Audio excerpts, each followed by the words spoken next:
Hey, welcome back to Breakthrough Innovation, the podcast where we explore what it really takes to innovate under pressure and build teams, products, and cultures that scale.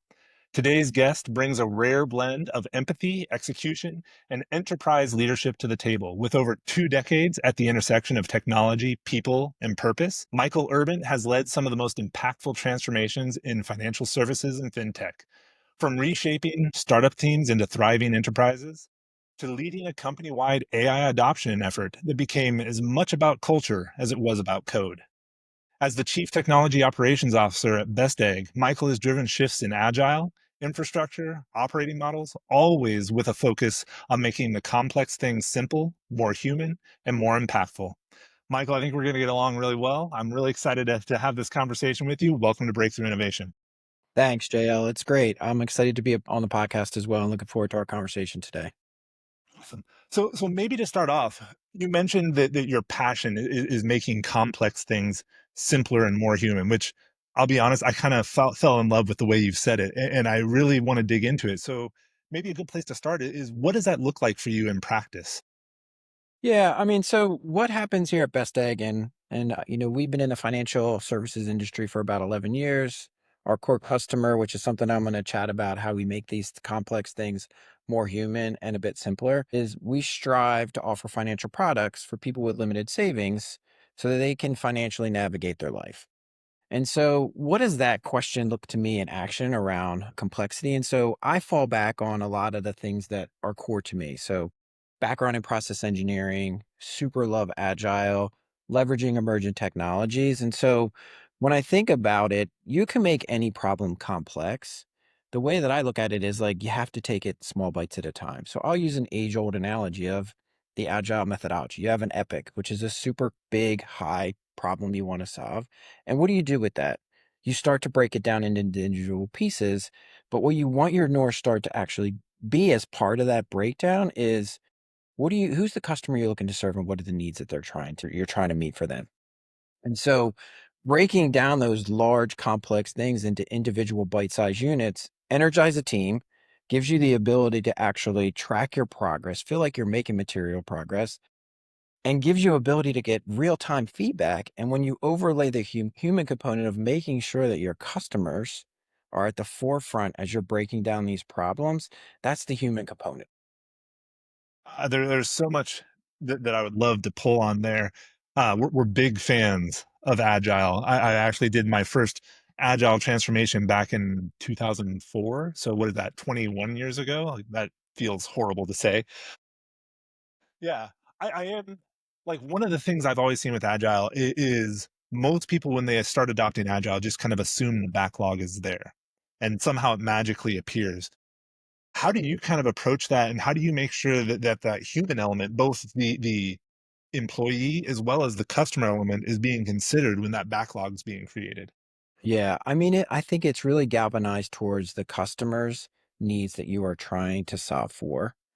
And when I think about Agile, I have this saying, and I don't know if you agree with it either.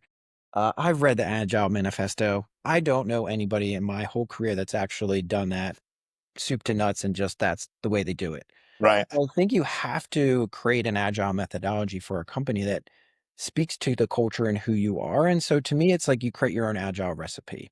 And so what are the components across all these different frameworks that will work for you and your culture? But for me, I think the spirit of the thing that makes me so energized when you talk about being agile is you get a cross-functional group of individuals that bring different tools to the table, and you rally them around a common problem that a customer has of yours, and you explain to them like, hey, you're at this table because you bring a skill, but you also bring perspective. And whether it's a product manager, whether it's a designer, whether it's an insight person, whether it's a quality assurance analyst, whether it's an engineer, they all have a particular skill that you are going to tap into. But guess what? They can also act like the customer and give that perspective. And so, like, for me, that's the piece of it where it's like, that's the human component that's so powerful is that you can provide them insights. You can have them listen to calls. They could pretend to be a customer and walk through your product and walk in their shoes. And so now they have that lens and that human component. And now they're bringing to the table the skill sets that they're trained in to help meet the customer needs. And listen, the age old addict is you meet the customer needs, both customer and company will be happy and successful. No, I love that, and I can't think of a more powerful tool than a cross-functional team. I think that there's been multiple studies that have shown that if you wanna get things done, that's the way to go, which is why it's always surprising to me so many organizations, regardless of industry, seem to really struggle to actually bring a cross-functional team together and empower them in the way you're talking about. So how do you make that happen at the companies you're leading? Yeah. So I'll give you two real life examples for two of the transformations that I led. And this will also speak to like you have to create your own agile recipe. So prior to Best Egg, I was at another financial institution and we had the age old problem of didn't feel like we were getting enough done. Engineering didn't really think the business was giving them requirements that they need. The business didn't understand why it took so long to create these initiatives that they want.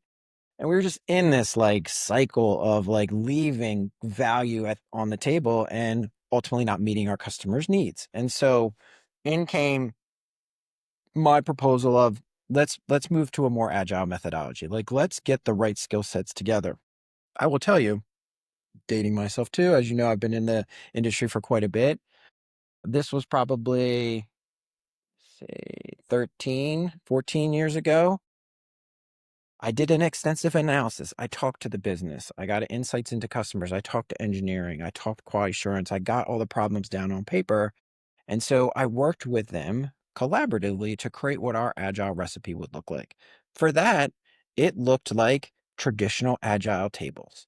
We had disparate people sitting on different floors. They never wanted to leave their desk. They never wanted to interact. There was always a little bit of finger pointing that was happening.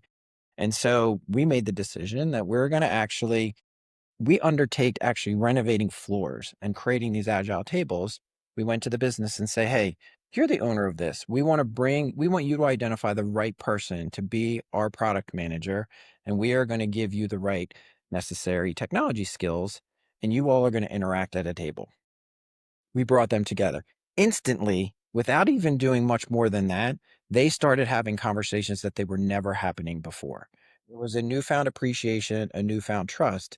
Now you overlay the next thing that we did is we lit a fire to that gas, right? So we did team building exercises, took them a little bit out of their comfort zone from a work perspective and said, "Hey, let's focus on things like we've all seen the Lego build. You do these team building exercises that aren't work, and they start to gel and they start to have common conversations. They start to have a new appreciation. And now you have this cohesive cross functional team who before didn't value each other, weren't centered on a North Star, weren't having the conversations that they should be having, are now having it on a daily basis, hourly basis, and they made exponential change with the amount of business value that we are creating. And now where I'm currently at Best Egg, we took a slightly different approach. We are a hybrid, so we had to navigate a little bit of the remote versus in person. Our challenges were a bit around prioritization and velocity and making sure that we were working on the right things at the right time.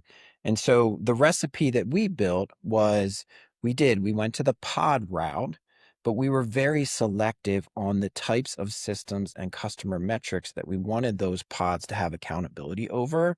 And that was the galvanizing factor. The common elements are doing discovery work, which is pivotal. That's how you create these backlogs.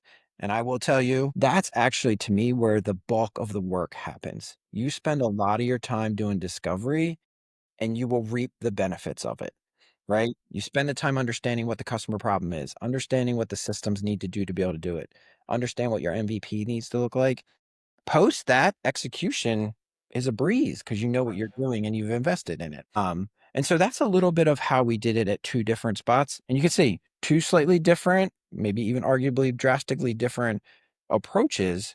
Agile methodology was the umbrella we used, but the outcomes have been the same. We're seeing an increase in customer sentiment, increase in business revenue value. So those are a couple examples that I'll share, but hopefully that answered your question.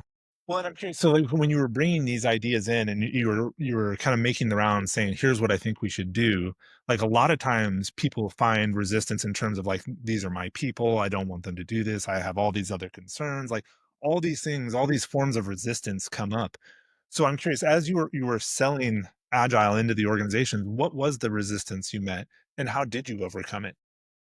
Yeah, I mean, I think the biggest resistance is this human nature of, I think I'm doing what I should be doing. I think it's somewhere else in the organization that is the challenge. The problem is somewhere Yeah, else. the problem Yeah. is somewhere else. And I It's not think me, the it's you. way yeah, it's not. And so the thing that I had talked to my peers and stakeholders, and actually even the individuals that were living and breathing it every day, is partnering with them, making sure they felt heard, and then painting the picture of what it could look like if we made this move. And so to me, that was the biggest unlock is painting that picture of imagining a world where, hey, you felt challenged because you didn't feel like the business understood the system. They weren't giving you the right requirements. And there's this back and forth that's happening, and you just want to throw your hands up to now you're having a conversation with someone that sits directly across from you and you both are hearing each other and you're both galvanized on we both want the same thing to occur. And so for me it was visualizing and articulating to each of the areas how it would not only help solve their problem, but it would also empower them more and showing them what the world would look like if we all embraced it and put 2 feet in.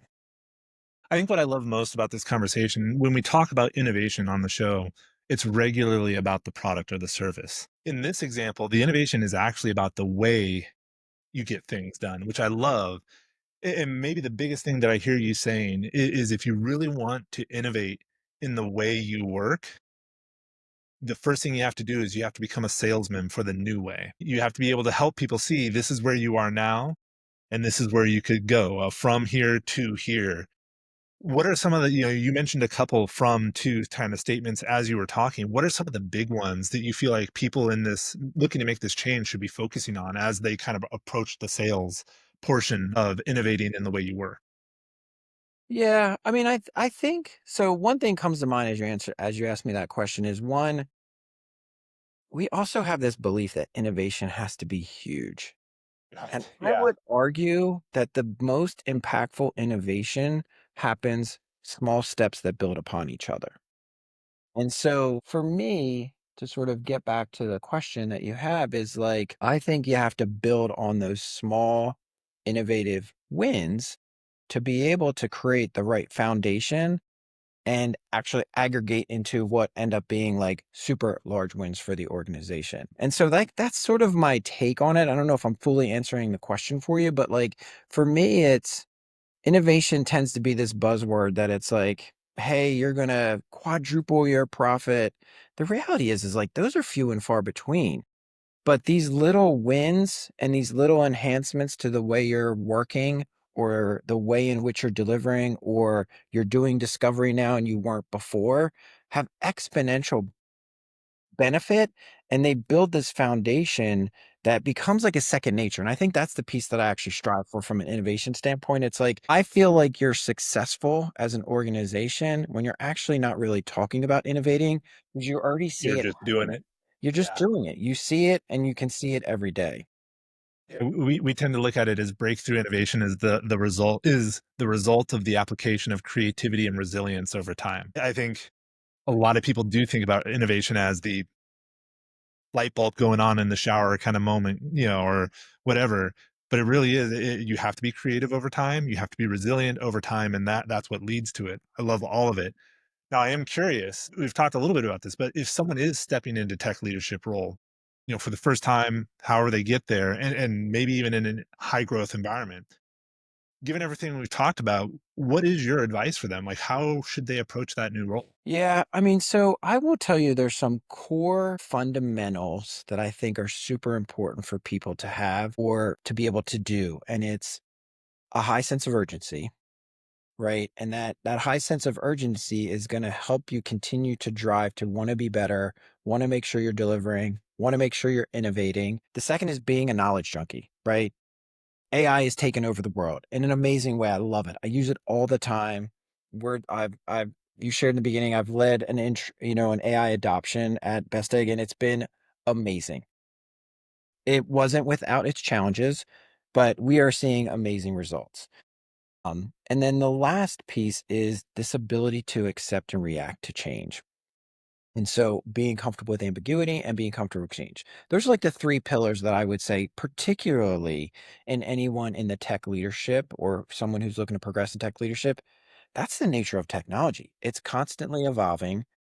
Stuff breaks, right? Or new challenges are put forward and there are new things to learn. And so for me, those are core guardrails that, like, hey, if you're looking to get in tech leadership, I think you need to feed those fires and they will lay the groundwork for the rest of the things that you may have responsibility over when it comes into engineering. You can teach people how to code, right? Like you can teach people about IT risk. You can teach them about infrastructure. We can even teach them about AI, but I need to see those people feed that hunger when it comes to comfortable with change, being a knowledge junkie is what I call it, and have a high sense of urgency. I think it was Extreme Ownership, was it maybe? I don't remember which book it was where they talked about like the ideal candidate is humble, hungry, and smart. Yeah. And that's always stuck with me. You want someone who's humble enough to adapt to reality, to admit when they're wrong, hungry enough that they're gonna have that sense of urgency, they're always gonna push, and smart enough to kinda know how to get there, how to adapt in an effective way. So what you're saying really resonates with me. So Michael, I know we do have to wrap up here. I think this has been an amazing conversation, and I'm sure some of our listeners are gonna wanna connect with you to hear a little bit more. What's the best way for them to get into contact? Yeah, so I'm on LinkedIn, so please message me. I try and be as active as possible on LinkedIn, but if you message me, I would definitely get back to you. I do have my own personal website that I just launched about 2 months ago, maybe 3 months ago.